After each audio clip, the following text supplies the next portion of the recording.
Hi hello నమస్తే welcome to BRK money control. నేను మానస. ఈరోజు మనతో పాటు ఉన్నారు senior stock market analyst Prabhu Malampati గారు ఉన్నారు. వారితో మాట్లాడతాం. Hi sir. Hi sir, Iran Israel మధ్యనైతే యుద్ధం జరిగింది. దీనివల్ల మార్కెట్కి ఎంతో కొంత ఎఫెక్ట్ అనేది పడింది. ఇక ముందైనా ఫ్యూచర్లో ఇంకేమైనా ఎఫెక్ట్ పడే ఛాన్సెస్ ఉన్నాయంటారా? ఎప్పుడైనా గ్లోబల్ ఇష్యూస్ వచ్చినప్పుడు ఏదైనా ఫస్ట్ వచ్చినప్పుడే అది హాట్ కేక్, తర్వాత న్యూస్ అయిపోద్ది. అవును, జనరల్గా మీరు ఏదైనా చూసుకోండి, అంతకుముందు వార్లు, యుక్రెయిన్ రష్యా వార్ కానీ, కార్గిల్ వార్ కానీ, ఫస్ట్ అదిగో వస్తుంది ఇదిగో వస్తుంది అన్నప్పుడు మార్కెట్ పడుద్ది.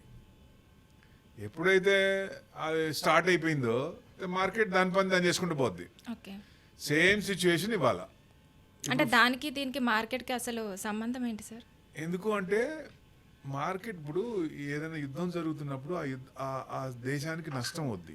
అవును. ఆ నష్టం వచ్చినప్పుడు ఇన్వెస్టర్స్ అందరూ అమ్మేసుకుంటారు Okay. భయం వేసి, all over the world. Okay. ఇప్పుడు మనం కొని పెట్టుకుంటాం, పెరుగుతుంది అనుకుంటాం, కానీ అక్కడ ఏదో జరుగుతుంది అనుకున్నప్పుడు న్యూస్ డ్రివెన్ మార్కెట్ అంటే పాజిటివ్ న్యూస్ కి పాజిటివ్ గా యాక్ట్ అవుద్ది, నెగిటివ్ గా రియాక్ట్ అవుద్ది. సో ఎప్పుడైతే నెగిటివ్ న్యూస్ వచ్చిందో మన వాళ్ళు ఇండియన్స్ అందరూ కొంచెం భయం.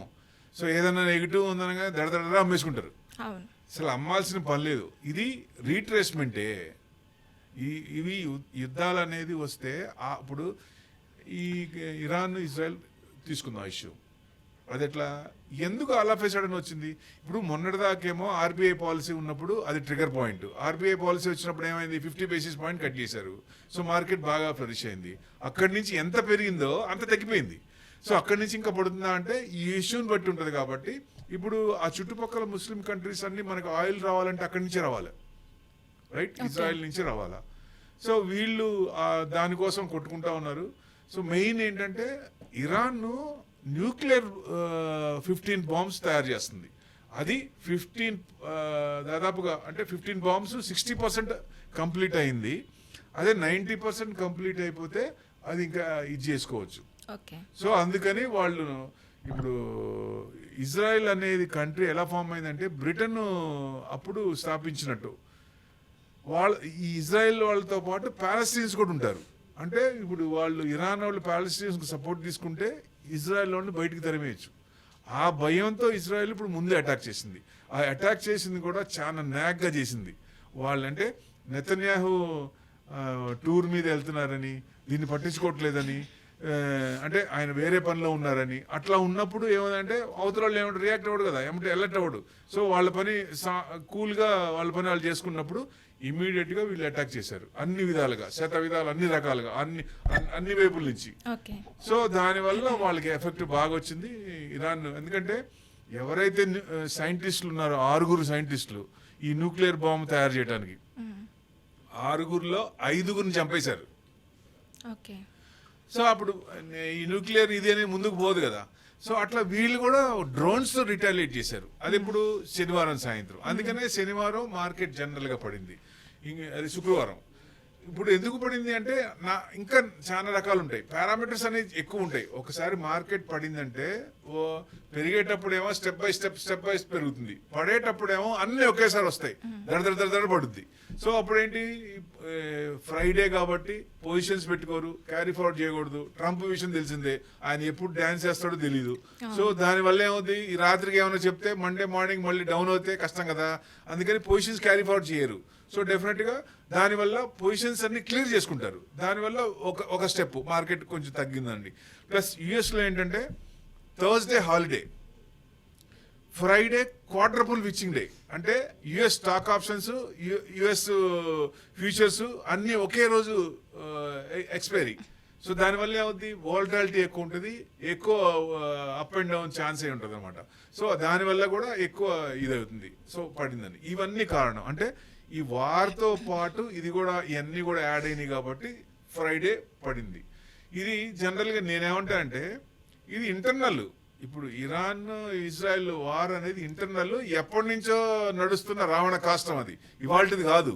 సో డెఫినెట్ గా ఆల్ ఆఫ్ ఏ సడన్ ఏదైనా ఫ్లేర్ అప్ అయినప్పుడు మార్కెట్ నెగిటివ్ గా తీసుకుంటుంది కాబట్టి ఇన్స్టెంట్ గా రియాక్ట్ అవుతుంది.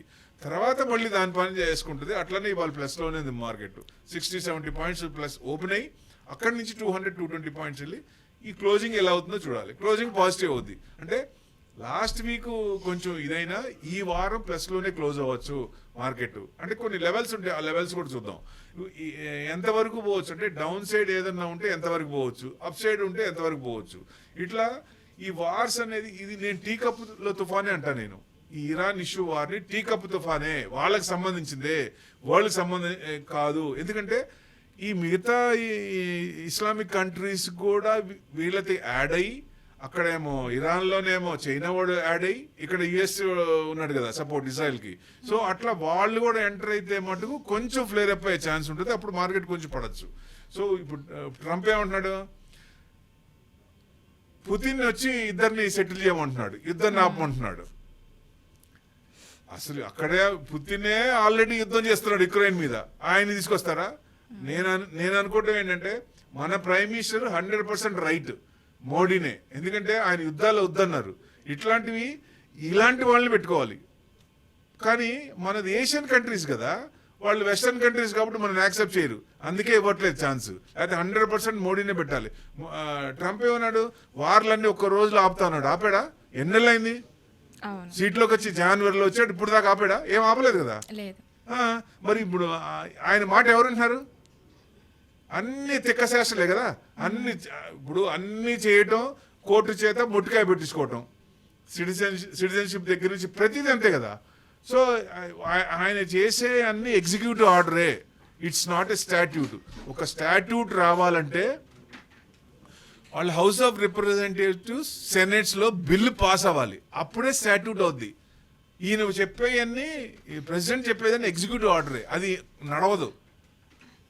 సో ఎప్పటి నుంచో మ్యానుఫ్యాక్చరింగ్ లేనిది ఇప్పుడు మ్యానుఫ్యాక్చరింగ్ చేస్తానంటే ఎట్లా కుదురుద్ది? నెక్స్ట్ 20 years లో మ్యానుఫ్యాక్చరింగ్ ఇక్కడ నుంచి స్టార్ట్ చేద్దామంటే కంపెనీ పెట్టాలంటే 4-5 కన్స్ట్రక్షన్ అవుద్ది. సో ఆయన ప్రొజెక్షనే, పర్సెప్షనే రాంగ్. అంటే selection of the president by the US people is wrong, 100% right. మన వాళ్ళకు ఉన్న చైతన్యం కూడా యుఎస్ వాళ్ళకి లేదు, అందుకే వాళ్ళు దెబ్బతిన్నారు. చేతులు కాదాక ఆకులు పట్టినట్టు ఇప్పుడు ట్రంప్ వద్దని రోడ్డు మీదకి వచ్చి గొడవ చేస్తున్నారు అన్ని 50 కంట్రీస్ అన్ని. సో అది వాళ్ళు ముందే చూసుకుంటే అన్ని దేశాలకి ఇంత వచ్చేది కాదు, గ్లోబల్గా ఇంత ఇదయ్యేది కాదు, చాలా బాగుండేది. సో ఎవరికి రిలేషన్స్ బాగుండవు, ఆయనకి ఎవరు శత్రువు ఉండడు, ఎవరు మిత్రువు ఉండడు. ఎప్పుడు ఏంటంటే వాళ్ళ అవసరం ఏంటంటే ఆర్మ్స్ అమ్ముకోవాలంటే ఏ 2 కంట్రీస్కి గొడవ పెట్టాలి, వాళ్ళు గిల్లిగజ్జాలు పెట్టి చేయాలి, గోడ మీద పిల్లి. సో అదే మనకి చూడండి, రష్యా ఫుల్ సపోర్ట్ చేశాడు, ఇప్పుడు మనం రష్యాకి సపోర్ట్ చేసాం మొన్న ఆయిల్ కొని. అట్లా స్టాండర్డ్ గా ఉండేది గవర్నమెంట్, స్టేబుల్ గవర్నమెంట్, స్టాండర్డ్ గా ఉండి కరెక్ట్ నిర్ణయం తీసుకునేదంటే వరల్డ్ మొత్తంలో ఎతికిన జల్లెడ పట్టుకున్న మనదే కనపడుతుంది. సో ఇన్వెస్ట్మెంట్స్ అందరూ ఇండియాకి వచ్చే అవకాశాలు ఎక్కువ ఉన్నాయి. సో డెఫినెట్ గా అందరు మన చూస్తారు కాబట్టి సేఫ్ హెవెన్ ఎక్కడుంది అని చూస్తారు. ఇప్పుడు నేను పెట్టే డబ్బులు నేను ఎక్కడైనా పెడుతున్నా అంటే ఆ కంపెనీ మంచిదా కాదా, ఉంటుందా, ఇప్పుడు ఏదైనా చిట్ ఫండ్ లో ఏదైనా పెట్టాలి, ఆ కంపెనీ ఉంటుందా లేదా చూస్తా కదా, మంచిదా కాదా, వాళ్ళ ట్రాక్ రికార్డ్ ఉందా అని చూస్తాం కదా. అట్లానే ఫారెన్ ఇన్వెస్టర్స్ కూడా ఇండియాకి రావచ్చా లేదా, వస్తే మనకి ఏమైనా లాభం ఉందా లేదా, మంచి డబ్బులు వస్తాయా లేదా అనే చూస్తారు. సో సేఫ్ హెవెన్ ఎక్కడుంది? ఇండియాలోనే ఉంది. ఏ కంట్రీకి వెళ్తారు? చైనాకి వెళ్తారా? వాళ్ళ పాలసీలు తెలిసిందే. యుఎస్ ఇబ్బంది పడుతుంది, యూరోపియన్ ఇన్ఫ్లేషన్ ఇది, వాళ్ళు చాలా ఇబ్బంది పడుతున్నారు. ఎక్కడికి వెళ్ళాలి? Alternative, the only source for investors is India. దీనికి మించిన ఇది లేదు. కాబట్టి ఇన్వెస్ట్మెంట్ యాంగిల్లో మన వాళ్ళు కానీ ఎఫ్ఐఎస్ కానీ ఇన్వెస్ట్మెంట్ చేసి లాంగ్ టర్మ్ పెట్టుకుంటే డెఫినెట్ గా మంచి రిటర్న్స్ వచ్చే అవకాశం ఉంటుంది. ఓకే, అంటే ఇప్పుడు ఈ వార్ జరగడం వల్ల ఎఫెక్ట్ అనేది మార్కెట్ మీద పడింది కదా సార్. ఇప్పుడు ఇంతకుముందు ఇన్వెస్ట్ చేసిన వాళ్ళు కానీ లేదంటే ఇక ముందు ఇన్వెస్ట్ చేసే వాళ్ళకి కానీ కొంచెం భయం ఉంటుంది ఇన్వెస్ట్ చేయాలంటే. తమిళియన్స్కి అమావాస్య ఎట్లా పండగ, మనకి ఎగెనిస్ట్. అట్లానే ఇన్వెస్టర్స్ కి మార్కెట్ రీట్రేస్మెంట్ అయినప్పుడు కానీ, మార్కెట్ పడినప్పుడు కానీ అది పండగ. ఎందుకంటే మన దగ్గర డబ్బులు ఉన్నప్పుడు కొందాం అనుకున్నప్పుడు హై రేట్లో ఉంటాయి, మనకి తక్కువ రేట్లో రావాలంటే మార్కెట్ పడినప్పుడు ఆ సద్వినియోగం చేసుకోవాలి, ఆ అవకాశాన్ని అందిపుచ్చుకోవాలి. అదే టైంలో ఇన్వెస్ట్ చేయాలి, 100% చేయాలి. ఎందుకంటే ఎప్పుడైతే మార్కెట్ డిస్కౌంట్ అయిందో పడిందో ఆ ప్రాఫిట్ కూడా మనకి యాడ్ అవుతుంది కదా. మామూలుగా వచ్చిన దానికంటే ఇట్లా డిస్కౌంట్ అయినప్పుడు ఎక్కువ ప్రాఫిట్స్ వచ్చే అవకాశం ఉంటుంది. ఎప్పుడైనా క్యాష్ ఈజ్ ద కింగ్. ఎవరి దగ్గరైనా క్యాష్ ఉందంటే మార్కెట్ పడినప్పుడు కొనుక్కుంటారు. ఇప్పుడు మ్యూచువల్ ఫండ్స్ కూడా మన దగ్గర నుంచి కలెక్ట్ చేస్తారు. వాళ్ళు క్యాష్ పరంగా కొంత పర్సంటేజ్ పెట్టుకుంటారు, 6 to 8%. మార్కెట్ పడినప్పుడల్లా 2:30కో 3కో 11:30కో మధ్యలో ఎంటర్ అవుతారు. అది క్యాష్ ఈజ్ ద కింగ్. ఎవరైనా సరే, ఈవెన్ ఇండివిజువల్ అయినా సరే, మార్కెట్లో డబ్బులు పెట్టుకొని ఏదన్నా రిట్రేస్మెంట్ వచ్చినప్పుడు ఆ అవకాశాన్ని అందిపుచ్చుకుంటే మామూలుగా వచ్చే రిటర్న్స్ కంటే ఎక్కువ రిటర్న్స్ వచ్చే అవకాశం ఉంటుంది. ఎందుకంటే మనకి ఇన్ఫ్లేషన్ 7% ఉంది, మినిమం 20% అన్న రావాలా. సో 7% తీసుకుని 10 to 12% మనకి ఇన్ఫ్లేషన్ బీట్ అయినట్టు ప్రాఫిట్స్ లో ఉన్నట్టు లెక్క. అదే 6%, 7%, 10% వస్తే మన ప్రాఫిట్ లో ఏమున్నట్టు? ట్యాక్స్లు ఉంది. ఇప్పుడు ఇండియాలో ట్యాక్స్లు ఎక్కువ. 30% అంటే 42% ట్యాక్స్ కట్టాలి. ₹1,00,00,000 సంపాదిస్తే 42 లక్షలు కట్టాలా. ఇప్పుడు 10% వస్తే మన ప్రాఫిట్ లో ఉన్నట్టు లెక్క కాదు కదా. ఇవాళ 1 crore ఉన్న 10 years తర్వాత 1 crore ఉన్నట్టే అయితే మనం డెఫిసిట్ లో ఉన్నట్టు లెక్క. ఎందుకంటే అన్ని పెరుగుతున్నాయి కాబట్టి. ఇన్ఫ్లేషన్ బీట్ అవ్వాలంటే మనం సంపాదించిన డబ్బులో రిటర్న్స్ రావాలి, అప్పుడే సేవ్ అవుతాం. సో ఇట్లా ఉండాలంటే ఇట్లా మార్కెట్ పడినప్పుడు ఏదైనా న్యూస్ వచ్చినప్పుడు ఇలాంటి టైంలో ఇన్వెస్ట్మెంట్ చేస్తే మంచిది. నేను ఇప్పుడు మార్కెట్ చూస్తే మీకు ఎక్కడి వరకు తీసుకోవచ్చు అంటే లెవెల్స్ అంటే, ఇప్పుడు లాస్ట్ వీక్ ఫ్రైడే 24,700. జనరల్గా ఏంటంటే లాస్ట్ 3 times 24,500 కట్ అయింది. కట్ అయ్యి 2 days ఇంట్రాడేలో పైన క్లోజ్ అయింది. అంటే 24,500 ఈజ్ అ స్ట్రాంగ్ సపోర్ట్. దానికి మించి రాకపోవచ్చు. ఏదన్నా ఫ్లేర్ అప్ అయితే, ఏదన్నా న్యూస్ ఏదన్నా ఇప్పుడు వార్ ఇష్యూ ఏదైనా కొంచెం వేరే వాళ్ళు వచ్చి యాడ్ అయ్యి దానికి ఆజ్యం పోస్తే అప్పుడు పెరిగే అవకాశాలు ఉన్నప్పుడు ఎక్కడి వరకు రావచ్చు అంటే, ఎందుకంటే ఎప్పుడైనా సరే డౌన్ లెవెల్లో ఎంతవరకు రావచ్చు అనేది ఒక అవగాహన ఉండాలి ఇన్వెస్టర్కి. అప్పుడు ఏమవుతుంది, 24,100 అక్కడ వరకు వచ్చే అవకాశాలు ఉంటాయి. సో డెఫినెట్ గా మనం 24,500 స్ట్రాంగ్ సపోర్ట్ ఉంది. ఒకవేళ మనకి రాకుండా 24,920 దాటిందంటే ఆల్ టైమ్ హై వచ్చే అవకాశం ఉంటుంది. మనకి నిఫ్టీ ఆల్ టైమ్ హై ఎంత, 26,277. అది ఈ డిసెంబర్ లోపలే రావచ్చు అనుకుంటున్నాం. మన మ్యాక్రోస్ అన్ని బాగున్నాయి, ఇన్ఫ్లేషన్ కంట్రోల్లో ఉంది, 2.3% లోపలే ఉంది. ఆర్బీఐ అనుకున్నట్టు 4 to 6 లో ఉంటే మంచిగా ఇంట్రెస్ట్ రేట్లు ఇదేస్తారు. అదే 3 కంటే తక్కువ ఉంది కాబట్టి 50 basis కట్ చేసాం. అంటే నెక్స్ట్ ఆగస్ట్ లో కూడా ఇంట్రెస్ట్ రేట్లు కట్ అయ్యే అవకాశాలు ఎక్కువ ఉన్నాయి. ఎప్పుడైతే ఇన్ఫ్లేషన్ కట్ అయిందో తగ్గుతుందో డెఫినెట్ గా ఇంట్రెస్ట్ రేట్లు తగ్గుతాయి. ఆ కంట్రీకి ఎక్కువ బ్యాంక్ లో లోన్స్ ఇవ్వడానికి అవకాశం ఎక్కువ ఉంటుంది కాబట్టి ఎక్కువ మంది లోన్ తీసుకుంటారు. కంపెనీస్ కూడా లోన్స్ తక్కువ ఇంట్రెస్ట్ ఉన్నప్పుడు ముందుకు వస్తాయి. స్టార్ట్అప్స్ కూడా కొన్ని ఎక్కువ వస్తాయి, తక్కువ ఇంట్రెస్ట్ కాబట్టి రిస్క్ తీసుకుంటాయి. అది సర్ప్లస్, అది మంచిది, శుభతరుణం ఆ కంట్రీకి. సో ఇవన్నీ చూడాలి కాబట్టి డెఫినెట్ గా నిఫ్టీ మళ్ళీ మనకి ఆల్ టైమ్ హై డిసెంబర్ లోపల చూసే అవకాశాలు ఎక్కువ ఉన్నాయి. ప్రొవైడెడ్ ఏదన్నా ఇట్లాంటి రీట్రేస్మెంట్ వచ్చినప్పుడు భయపడాల్సిన పనే లేదు.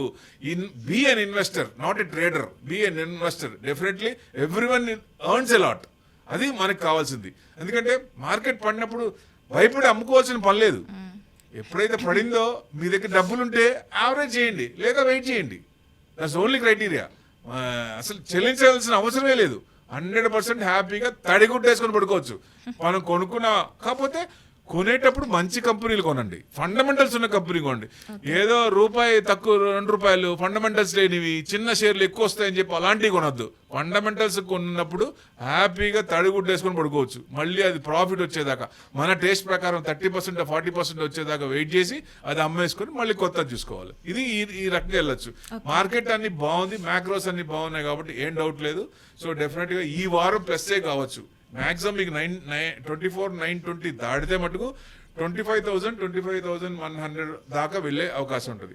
ఎప్పుడైతే 25,200 దాటిందో ఫుల్ జోష్, ఇంకా 26,300 దాకా వచ్చే అవకాశాలు ఉంటాయి. అది ఈ వారం వస్తుందంటే ఈ వారం రాకపోవచ్చు. ఇంకా ఏదైనా మ్యాక్రోస్ ఏదైనా యాడ్ అవ్వాలి కదా, పాజిటివ్ న్యూస్ వస్తూ ఉండాలి కాబట్టి ఇంకా చిన్నగా అంటే ups and downs will common. Downs will be common. Ups అనేది ఎప్పుడు పర్మనెంట్ కాదు, డౌన్స్ అనేది పర్మనెంట్ కాదు. Market will be volatile, up and downs ఉంటుంది కాబట్టి తక్కువ వచ్చినప్పుడు లోవర్ లోస్ లో మనం కొనుక్కున్నప్పుడు మనకి ప్రాఫిట్లు వచ్చే అవకాశాలు ఎక్కువ ఉంటాయి. ఆ యాంగిల్లో ఇన్వెస్టర్ ఉంటే డెఫినెట్ గా ఇవాళ కాకపోయినా రేపైనా ఇన్వెస్ట్మెంట్ లో మనకి మంచి ప్రాఫిట్లు వచ్చే అవకాశాలు ఉంటాయి ప్రతి ఒక్కరికి. అంటే మనం మార్కెట్ డౌన్ ఉన్నా కూడా ఎలా ఉన్నా హైగా ఉన్నా డౌన్ ఉన్నా మనం ఏ టైంలోనైనా మనం ఇన్వెస్ట్ చేసుకోవచ్చు అంటారు. అంటే ఇప్పుడు మన యాంగిల్లో చూస్తే నేను పెట్టింది 1,00,000 పెట్టాను, మార్కెట్ పడింది అరే 90,000కి వచ్చిందంటే it's a book loss. It's a book loss, not original loss. ఎప్పుడు లాస్, మీరు కొన్నదానికి అమ్మిన దానికి లాస్ ఉంటే అప్పుడు లాస్. బట్ ఇప్పుడు మనకు పెరుగుతుంది కాబట్టి, మళ్ళీ పెరుగుతుంది కాబట్టి పెరిగేదాకా ఆగి మన టేస్ట్ ప్రకారం ఎంత వస్తుందో 20% 30% అక్కడ దాకా వెయిట్ చేస్తే మనకి ప్రాఫిట్లు వస్తాయి, వెయిట్ చేయొచ్చు. అది ఆ టెన్షనే వద్దంటా నేను. ఇన్వెస్టర్ అనేది టెన్షన్ పడాల్సిన పని లేదు. ట్రేడర్ అంటారా, ట్రేడర్ కొంచెం పోర్ట్ఫోలియో తగ్గించుకుంటేనే బెస్ట్ అమౌంట్ పెట్టేది. ఓకే. ట్రేడర్ నుంచి ఇన్వెస్ట్మెంట్కి వస్తే అందరూ సేఫ్గా ఉంటారు. ఆ స్టేట్ బాగుంటుంది, కంట్రీ బాగుంటుంది, జీడిపి పెరుగుద్ది, అందరికీ ప్లస్ అవుద్ది, ట్యాక్స్లు ఎక్కువ వస్తాయి, పోని కొత్త ట్యాక్స్లు గవర్నమెంట్ వేయకుండా ఉంటుంది, హ్యాపీగా ఉంటుంది. ఓకే, మంచి ఇన్ఫర్మేషన్ సార్. అంటే మార్కెట్ డౌన్ ఉన్నప్పుడు చాలామంది భయపడుతూ ఉంటారు, ఇన్వెస్ట్ చేస్తే ఎలాగా, ఆల్రెడీ ఇన్వెస్ట్ చేసిన వాళ్ళు భయపడుతూ ఉంటారు. సో ఇలాంటి వాళ్ళకి ఇది చాలా యూస్ఫుల్ అవుతుంది. Thank you so much. Thank you very much.